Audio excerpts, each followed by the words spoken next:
जोहर के पठुआ को नवा सानताड़ी स्टडी यूट्यूब चैनल रे पे सगुन दाराम तेही आरो नवा वीडियो ते सेटेरना नवा वीडियो तिंग बना कमेंट सेक्शन रे पे नवा क्वेश्चन रे वीडियो बना पे मेता दिन थे तो ना खातिर ते नवा वीडियो तिंग बनाओ दा आसे नवा वीडियो ते पे हेल्पफुल हुआ यदि हेल्पफुल पे मने खा कमेंट सेक्शन रे जाना पे हिंग तबना ताले आदो क्वेश्चन सन वन बनेगो तेतरे पथाम लेते चेत एम बड़ाया ऑल में तेला 1976 साल रे उछन लेन तेतरे पथाम रेन सासा पढ़ाई गाखुड़िया सावहेदिया और खबर पढ़ाई महादेव हांसदा नवा दो चांदकियो पथाम कना नवा पथाम रेन उछनिय हो महादेव हांसदा पश्चिम बांग्ला रेना पुरुलिया जिला रेना कुमड़ा डाकघर अधीन रेया कायरा अतो खन 1976 साल रेया अक्टोबर चांदो खन छापा कना पुरुलिया रेन सुसर गावता खातिर ते उछनों कान तहे सुसर डहार पथाम ᱧᱩᱛᱩᱢ बदल कते तेतरे ᱧᱩᱛᱩᱢ को दोहो केदा मेनखान उछनी लेकाते सुसर गावता को आड़ा गिडी का खान पथाम छापारिया सानाम दायभार तारेन रे लादे कते लहा हे इनाय महादेव हांसदा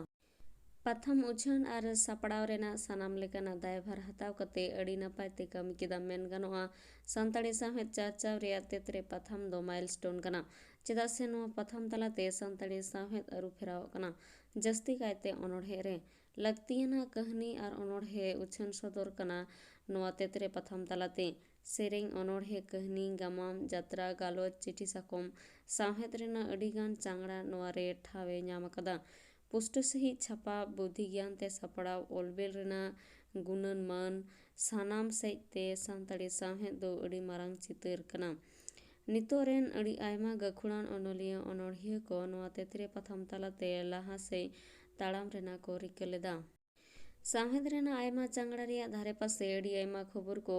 तेतरे पथाम रेया रूपे सजावा 70 दशक खन एतोहब कते 80 दशक तलाते 90 दशक धाबे सानताड़ी साहित्य तो तेतरे पथाम रेया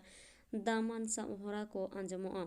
सानाम खन माड़ांग मेन गानोआ तेतरे पथाम रेया दो निजेरा मिटान हरा मेना तया अड़े व्यवहार रे से एद गाबान रे निजेरा हरा तेगे ताड़ामाय स्टैंडर्ड पथाम रेया मन रे दो दावे ᱧᱟᱢ अकादा मोचा कथा ते मेना बिन बेन नोआ दो बात तहेना ओलबेल रे दो नोआ गे तेतरे पथाम रे दो मूल उद्देश्य दो नोआ हरा गे सानताड़ी साहेब रे तोंगे हेना तालारे पथाम रेन उछनिया लेकाते आदित्य किस्कु लहा हे लेनाय मेनखान मुचाद धाबी महादेव हांसदा गे पथाम सासापड़ाव रेना दायभार हताव हुयन तया सासापड़ाई महादेव हांसदा सापड़ाव रे सानताड़ी पारसी साहेब रेना अड़ी आयमा एटकेटोड़े लैते पथाम पढ़ाव को सामांग रे तुले जोखा कते नवा चिंता भावना अगुरी ए लिखे लेदा पटुआ सावता तोराव राकाब रे नवा पथाम रेया भूमिका हो बांग कोमा पथाम रेना आयुरी दो ताहे कना अनोढ़िया शारदा प्रसाद किस्कु नितो दो नवा पथाम दो बांग उछनो कना वीडियो तो नोडे के मुचातेना वीडियो मुचाते भी ᱧᱮᱞ लगी सनाम को गे साय साय सारहा